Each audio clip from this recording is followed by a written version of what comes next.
Good evening, class 9th. Class 9th, today is 23rd of November 2020. So I'm taking the doubts of the chapter solids. So these are the doubts you have asked. I've already sent it through the WhatsApp group. So I'm taking the first doubt as question number 5th of 21B. ये दीक्षांत ने पूछा है, तो दीक्षांत थोड़ा ध्यान से समझना. 21B का question number 5th. Question read ज़रूर कर लेना बेटा. अ हॉर्स पाइप, एक पाइप है जिसका क्रॉस सेक्शनल एरिया आपको गिवन है 2 सेंटीमीटर स्क्वायर, और ये 1500 लीटर्स वॉल्यूम की यूनिट होती है बेटा. 1500 लीटर्स वॉल्यूम डिलीवर कर रहा है पानी का 5 मिनट में. 5 मिनट का मतलब क्या हो गया? 5 मिनट का मतलब हो गया 5 × 60 यानी 300 सेकेंड्स में. यानी 300 सेकेंड्स में दीक्षांत वो 1500 लीटर पानी पाइप निकाल रहा है. तो एक सेकंड में कितना वॉल्यूम डिस्चार्ज करेगा? वॉल्यूम ऑफ वाटर डिस्चार्ज लिखना. वॉल्यूम ऑफ वाटर डिस्चार्ज पूरा ढंग से लिखना. कितना वॉल्यूम ऑफ वाटर डिस्चार्ज करेगा बेटा? ये 300 सेकेंड्स में अगर 1500 लीटर है तो एक सेकंड में कितना होगा? 1500/300 होगा ना, यानी कि 5 लीटर पर सेकंड. यानी एक सेकंड में कितना पानी का वॉल्यूम डिस्चार्ज हो रहा है? 5 लीटर पर सेकंड लिखने की ज़रूरत नहीं है क्योंकि आपने यहाँ पर एक सेकंड लिख दिया है. ठीक है, या फिर आप इसे ऐसे लिख सकते हो, वॉल्यूम ऑफ वाटर डिस्चार्ज्ड. अगर आप पर सेकंड यहाँ नहीं लिखते हो तो ये आ जाएगा 5 लीटर्स पर सेकंड. और एक लीटर में कितने सेंटीमीटर क्यूब होते हैं? 1000. तो 5000 सेंटीमीटर क्यूब पर सेकंड ये वॉल्यूम डिस्चार्ज हो रहा है. अब आपसे दीक्षांत पूछा है बेटा स्पीड आपको निकालनी है मीटर पर सेकंड में. ठीक है, तो मैंने आपको फॉर्मूला क्या बताया था? आपको फॉर्मूला बताया था volume is equals to cross sectional area into speed. याद होगा आप सबको. तो वॉल्यूम की जगह आप लिखिए 5000, cross sectional area 2 centimetre square, ये भी सेंटीमीटर में ये भी सेंटीमीटर में, यूनिट सेम होनी चाहिए, इनटू स्पीड. तो स्पीड आ जाएगी आपकी बेटा कितनी? 2500 सेंटीमीटर पर सेकंड. और सेंटीमीटर को मीटर में कन्वर्ट करने के लिए 100 से डिवाइड करते हैं. तो ये आ जाएगा आपका 2500 डिवाइडेड बाय 100 यानी 25 मीटर पर सेकंड. तो ये दीक्षांत तुम्हारा डाउट था बेटा, मुझे फीडबैक देना समझ में आया कि नहीं. और दीक्षांत तुमने 7th क्वेश्चन पूछा है 21C का, मैंने देख लिया है ये, लेकिन मैंने आपको बताया था ये करना नहीं है. ठीक है, तो अब हम आगे बढ़ते हैं. अविका ने ये क्वेश्चंस पूछे हैं एग्जाम्पल नंबर 6. तो अविका चलो एग्जाम्पल नंबर 6 एक बार रीड कर लो, और तभी क्वेश्चन समझना जब आप एग्जाम्पल अच्छे से रीड कर लो, क्योंकि तभी आपको समझ में आएगा भी. एक रेक्टेंगुलर कंटेनर दिया है बेटा, और इसका बेस स्क्वायर है. इस रेक्टेंगुलर कंटेनर का बेस स्क्वायर है. तो सबसे पहले तो ये समझो कि बेस स्क्वायर होने का मतलब क्या है. बेस स्क्वायर होने का मतलब है कि लेंथ और ब्रेड्थ दोनों इक्वल होंगी. तो लेंथ और ब्रेड्थ दोनों 15 सेंटीमीटर दिए हैं, और इसमें पानी भरा हुआ है up to 3 centimetre from the top. इन वर्ड्स पे ध्यान देना, अप टू 3 सेंटीमीटर, यानी ये 3 सेंटीमीटर नहीं है, ये 3 सेंटीमीटर नहीं है. Up to 3 centimetre from the top का मतलब हुआ कि ऊपर से 3 सेंटीमीटर तक, यानी कि ये हिस्सा खाली है, ये हिस्सा एम्प्टी है. 3 सेंटीमीटर फ्रॉम द टॉप का मतलब ये पूरा भरा हुआ है, और टॉप फ्रॉम द टॉप मतलब ऊपर से 3 सेंटीमीटर खाली है, ये हिस्सा खाली है. समझ गई? एम्प्टी है, ये मतलब है. ठीक है, अब इसमें आपने एक क्यूब डाल दिया, ये एक क्यूब का टुकड़ा आपने इसमें डाल दिया. ठीक है भाई, अब क्यूब का टुकड़ा डालने से क्या हुआ? चलिए सवाल पढ़ते हैं. क्यूब का टुकड़ा डालने से क्या हुआ, जरा ध्यान से क्वेश्चन रीड करो. When a cube is placed in the water, जब हमने इस क्यूब को पानी में डाला, एंड इज कंप्लीटली सबमर्ज, और अब ये क्यूब जब इसमें आ गया, पूरा डूब गया, the water rises to the top, तो पानी जो है वो टॉप तक आ गया. देखो दूसरा फिगर ये बनेगा बेटा अविका कि अब पानी पूरा टॉप तक आ गया क्योंकि आपने क्यूब का टुकड़ा डाल दिया, और थोड़ा सा पानी बाहर फैल गया. कितना पानी बाहर फैल गया? 54 सेंटीमीटर क्यूब जो पानी है वो बाहर भी फैल गया. अब आप अपने आप से एक सवाल पूछो कि ये पानी जो 3 सेंटीमीटर तक भरा नहीं था, एक तो भर गया अपने आप, ठीक है ना, और 54 सेंटीमीटर क्यूब पानी फैल भी गया। ऐसा क्यों हुआ? क्योंकि आपने इसमें एक क्यूबिकल टुकड़ा डाल दिया। इसका मतलब है कि volume of the cube piece किसके इक्वल होगा? एक तो ये 54 सेंटीमीटर जो इस क्यूब की वजह से फैला उसके बराबर, प्लस ये जो 3 सेंटीमीटर पानी ऊपर चढ़ गया इसके वॉल्यूम के बराबर, है ना। अब जरा देखो, ये जो 3 सेंटीमीटर पानी भर गया, एक्स्ट्रा पानी तो आया नहीं, यही वाला पानी तो ऊपर उठ गया, तो ये इस कंटेनर में ही तो उठा। तो ये जो 3 सेंटीमीटर पानी ऊपर चढ़ गया, इसका वॉल्यूम निकालने के लिए आप क्या करोगी? Length into breadth into height करोगी। तो 54 प्लस कंटेनर की लेंथ, कंटेनर की ब्रेड्थ और ये जो 3 सेंटीमीटर पानी ऊपर उठ गया ये, क्योंकि ये जो 3 सेंटीमीटर पानी उठा इसका कारण था ये क्यूब। तो ये क्यूब 3 सेंटीमीटर पानी उठाने का कारण था, प्लस यही क्यूब 54 सेंटीमीटर क्यूब पानी फैलाने का भी कारण था। तो इन दोनों को हमने ऐड कर दिया और क्यूब के वॉल्यूम के बराबर रख दिया। तो मान लो कि जो क्यूब डाला है इस क्यूब की साइड x है, तो इसका वॉल्यूम हो जाएगा x क्यूब। तो x cube is equals to 54 plus 15 into 15 225, 225 को 3 से इंटू कर लो 675, तो ये आ जाएगा 729। तो ये आपका क्यूब रूट हो जाएगा, और 729 का क्यूब रूट आप जानते हो 9 होता है, यानी क्यूब की साइड 9 सेंटीमीटर आ गई। अब आपसे पूछा है वॉल्यूम, तो वॉल्यूम हो जाएगा आपका कितना? 9 इंटू 9 इंटू 9 यानी एक्स क्यूब, और सरफेस एरिया होता है 6x स्क्वायर यानी 6 इंटू 81 सेंटीमीटर स्क्वायर। ठीक है बेटा, आई होप ये समझ में आ गया होगा अच्छे से। अच्छा सवाल था ये।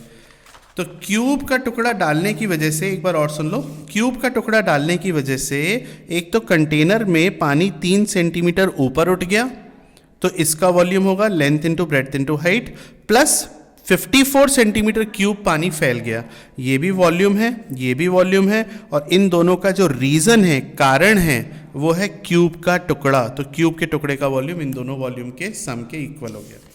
तो ये अभी का तुम्हारा डाउट था, सभी का डाउट होगा, मतलब 9th का ऐसा कोई बच्चा नहीं है जो शायद ये सवाल ना पूछे। अब इसके बाद नेक्स्ट क्वेश्चन देखते हैं। अविका ने अगला सवाल पूछा है एग्जाम्पल नंबर 8, और ये प्राची ने भी पूछा है एग्जाम्पल नंबर 8। ज़रा समझो, अपने कमरे की वॉल देखो, अपने कमरे की वॉल देखो सारे स्टूडेंट्स। आपको इस वॉल में 2 चीज़ें नज़र आएंगी, एक ऑब्वियसली वॉल, और दूसरी 1 या 2 दरवाजे।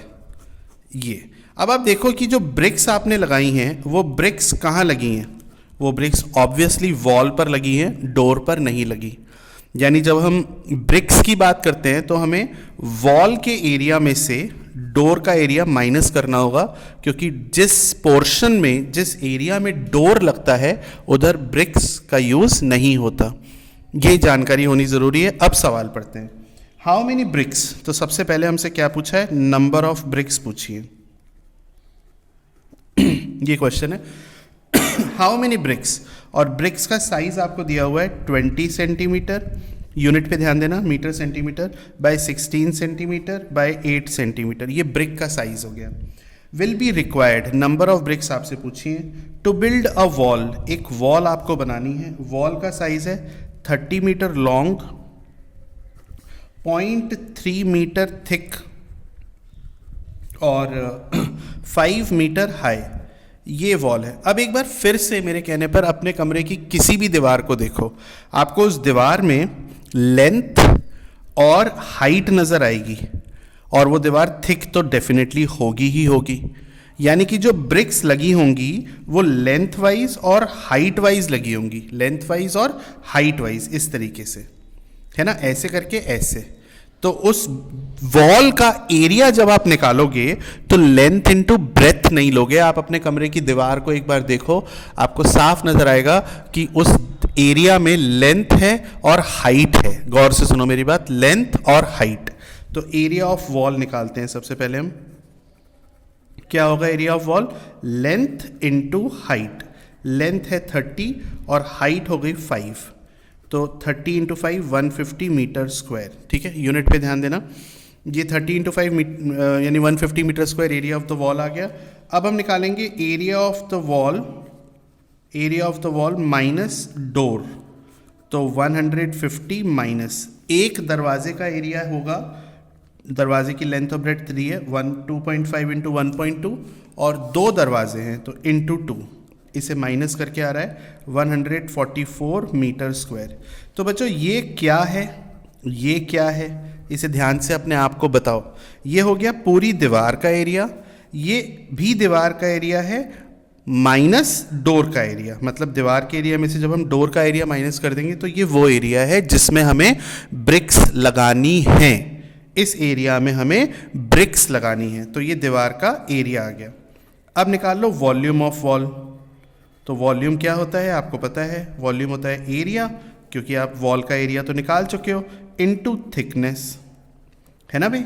तो एरिया ऑफ द वॉल हो गया 144 और थिकनेस है 0.3, तो इसको मल्टीप्लाई कर दीजिए, 3 4 12, 3 4 12 13 और 3 1 3 4 32 43.2 मीटर क्यूब। ठीक है। अब यहाँ पर जो ब्रिक्स का साइज़ है वो सेंटीमीटर में, तो इसको भी सेंटीमीटर में कन्वर्ट कर लेते हैं। 43.2, 1 मीटर में 100 सेंटीमीटर, 1 मीटर में फिर से 100 सेंटीमीटर, 1 मीटर में फिर से 100 सेंटीमीटर, 3 बार इसलिए क्योंकि क्यूब किया है।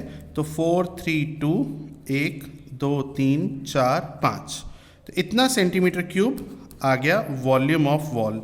गौर करना, एक बार फिर बता दूं, ये पूरी दीवार का वॉल्यूम है क्या? ज़रा अपने आप से पूछो, क्या ये पूरी दीवार का वॉल्यूम है? हाँ, नहीं, ये पूरी दीवार का वॉल्यूम नहीं है, ये है दीवार के वॉल्यूम में से डोर का माइनस करने के बाद जो हिस्सा है उसका वॉल्यूम है ये। गौर करना, क्योंकि जो एरिया हमने 144 लिया, ये वो एरिया लिया जिसमें से दीवार के एरिया में से हमने डोर का एरिया माइनस करा है, क्योंकि ब्रिक्स जो है वो डोर पे नहीं लगेंगी। Got it? तो ये वॉल्यूम ऑफ वॉल आ गया।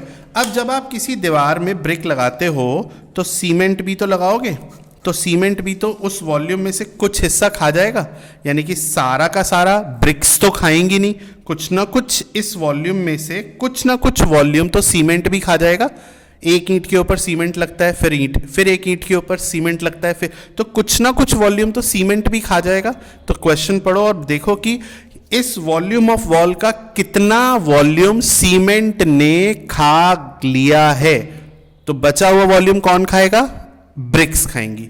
तो volume of wall occupied, volume of wall occupied by the cement, cement ने कितना वॉल्यूम ऑक्यूपाइड कर लिया है? लिखा हुआ है साफ साफ 1/9, 4320000। इसको सॉल्व करके 48 1 2 3 4 5 सेंटीमीटर क्यूब, 9 4 36, 9 4 36, 4 + 3 7, 9 8 72, 48 और 5 बार 0। अब volume of wall occupied by bricks कितना आएगा बताइए? ऑक्यूपाइड बाय ब्रिक्स कितना आ जाएगा ये? ऑब्वियसली टोटल वॉल्यूम में से, मतलब जिसमें वो ब्रिक्स लगनी है उस वॉल्यूम में से हम ये माइनस कर देंगे। तो 432000000 माइनस 48000000, ये माइनस कर दिया। 12 - 8 4, 12 - 4 इज़ 8 एंड 384। ये हमारा वो वॉल्यूम है जहाँ पर ब्रिक्स लगेंगी, जहाँ पर ब्रिक्स लगेंगी। ओके, तो अब नंबर ऑफ ब्रिक्स का क्या फॉर्मूला आएगा बेटा? This volume upon volume of 1 brick. सवाल ख़त्म। तो ये volume upon volume of 1 brick, volume of 1 brick ये रहा आपके सामने 20/16/8। तो ये आपका आंसर हुआ, इतनी ब्रिक्स इसमें लगेंगी। एक बार फिर से क्वेश्चन को समझ लेते हैं आराम से, कोई दिक्कत नहीं है। देखो, एक दीवार है, कमरे की दीवार को देखो ज़रा, कमरे की दीवार को देखो, उस दीवार का एरिया निकालने की कोशिश करो। क्या तुम लेंथ इनटू ब्रेथ लगाओगे? उस दीवार को देखो, उस दीवार में तुम्हें लेंथ और हाइट नज़र आएगी। किसी भी दीवार को देखो, लेंथ और हाइट, लेंथ ऐसे और हाइट ऐसे, तो मेरे ख्याल में ये चीज़ समझ में आ गई होगी। लेकिन क्या पूरी दीवार में दरवाज़ा नहीं है? यहाँ पर तो है, इस पर्टिकुलर क्वेश्चन में तो है। आप कहोगे सर मेरी इस दीवार में दरवाज़ा नहीं है, लेकिन ऑब्वियसली हम उस पर्टिकुलर पॉइंट की बात करें जिस दीवार में दरवाज़ा है, तो हमने दरवाजे का एरिया माइनस कर दिया। तो दरवाजे 2 हैं इसलिए 2 से मल्टीप्लाई करा है। अगर कोई बच्चा पूछे 2 दरवाजे हैं इसीलिए 2 से मल्टीप्लाई करा है, ये आ गया।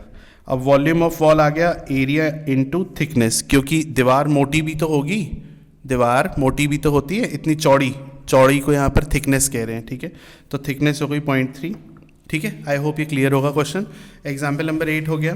अब इसके बाद एग्जाम्पल नंबर 6 पूछा है अविका ने। तो एग्जाम्पल नंबर 6 देखते हैं, ये प्राची ने भी पूछा है।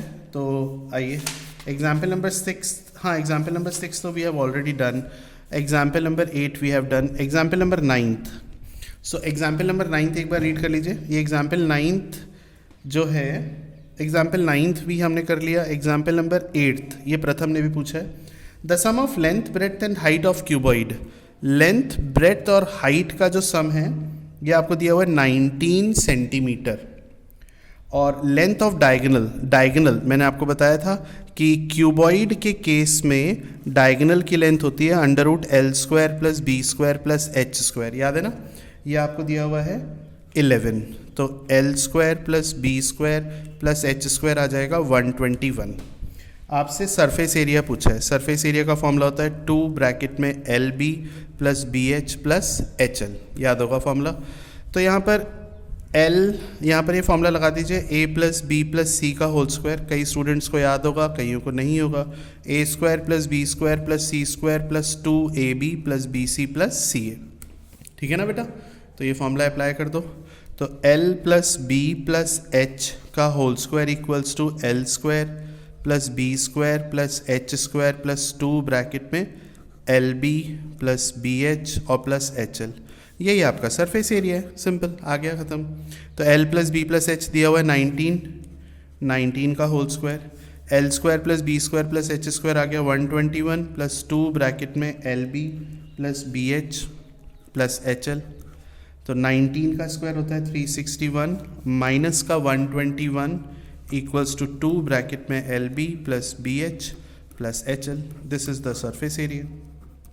Got it. तो ये क्वेश्चंस हो गए। अब इसके बाद आशीष ने पूछा है। आशीष आपका क्वेश्चन है 21A का क्वेश्चन नंबर 11th। चलो बेटा 21A का 11th क्वेश्चन देखो। देखो आशीष, इसमें एक क्लोज्ड वुडन बॉक्स है, एक क्लोज्ड वुडन बॉक्स है।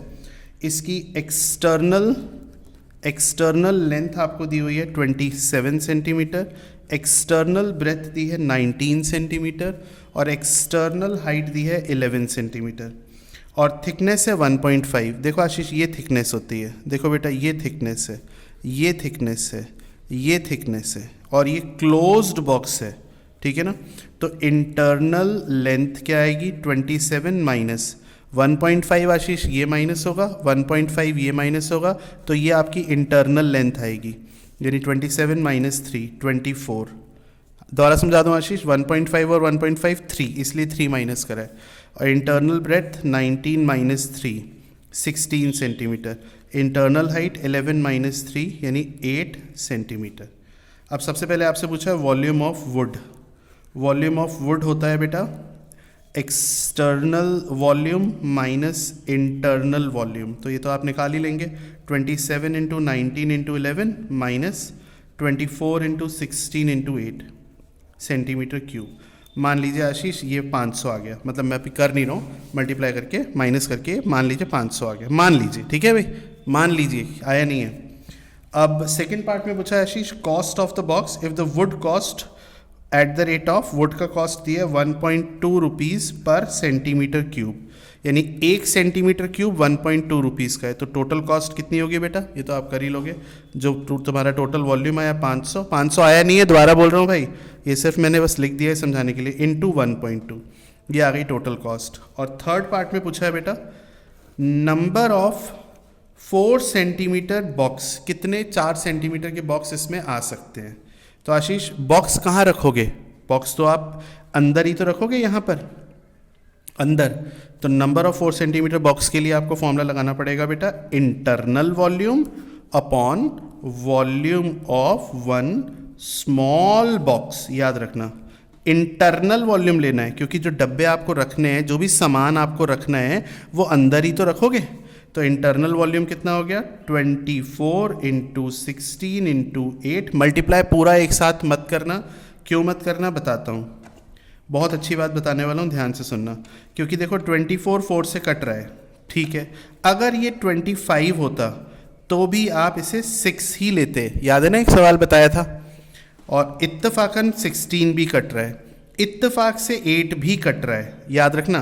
अगर ये आशीष ऐसे होता 25 into 17 into 9 upon 4 into 4 into 4, तो आप इसे 6 ही लेते लेंथ वाइज, आप इसे 4 लेते ब्रेथ वाइज, आप इसे 2 लेते हाइट वाइज, याद रखना, डेसिमल नहीं लेना है। तो इतने क्यूब्स इसके अंदर आ जाएंगे।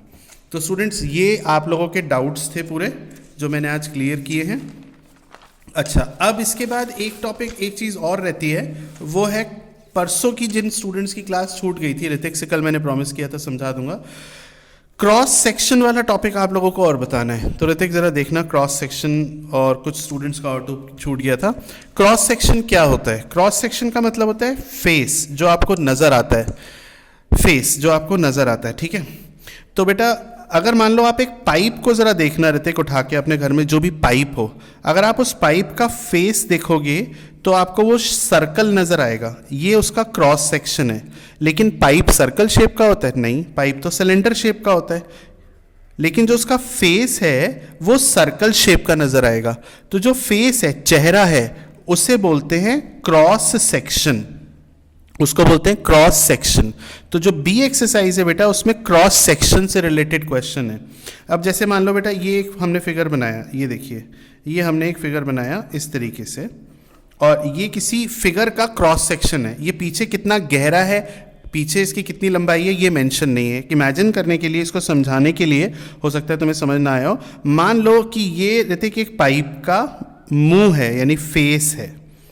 अब ये पाइप तो आप के घर में है, आप देख सकते हो कि पाइप का जो मुंह है यानी फेस है, माउथ है, वो सर्कल है। लेकिन क्या पाइप सर्कल होता है? नहीं। जैसे कि मैंने बताया पाइप तो इस तरीके से लंबा होता है ना, इसी तरीके से ये जो फिगर है, ये फिगर पीछे से बहुत लंबा है, लेकिन ये उसका फेस नज़र आया। अब अगर आपसे इसका एरिया पूछा है, इस फिगर का एरिया, इस फिगर का एरिया, तो फॉर्मूला होता है perimeter of this figure, perimeter of this figure into ये कितना पीछे गहरा है, यानी कि कितना लंबा है, ठीक है, एरिया ऑफ द फिगर। और अगर आपसे इस फिगर का वॉल्यूम पूछा है तो उसका फॉर्मूला होता है area of cross section into कितना ये लंबा है। अब ऋतिक आपने कल एक क्लास अटेंड करी थी जिसमें एक बड़ा अच्छा पॉइंट निकल के आया था, मैंने विशाखा को बोला था, अगर एरिया ऑफ क्रॉस सेक्शन पूछा है तो आप ये वाला फॉर्मूला नहीं लगाओगे, याद रखना। तब आप क्रॉस सेक्शन का एरिया मतलब जो फिगर आपको दिख रहा है उसी का एरिया लगाओगे। अगर आपको क्रॉस सेक्शन ट्राइंगल दिख रहा है तो आप ट्राइंगल का एरिया लगाओगे। अगर आपको क्रॉस सेक्शन सर्कल दिख रहा है तो आप सर्कल का एरिया लगाओगे। अगर आपको एक स्क्वायर शेप का क्रॉस सेक्शन दिख रहा है तो आप एरिया ऑफ स्क्वायर लगाओगे। लेकिन अगर फिगर का एरिया पूछा है, पूरे फिगर का, तो perimeter of cross section into length लगाएंगे। ठीक है भाई, चलिए अब मैं थक गया, नेक्स्ट क्लास में मिलते हैं। Thank you very much, good bye. Give me the feedback please.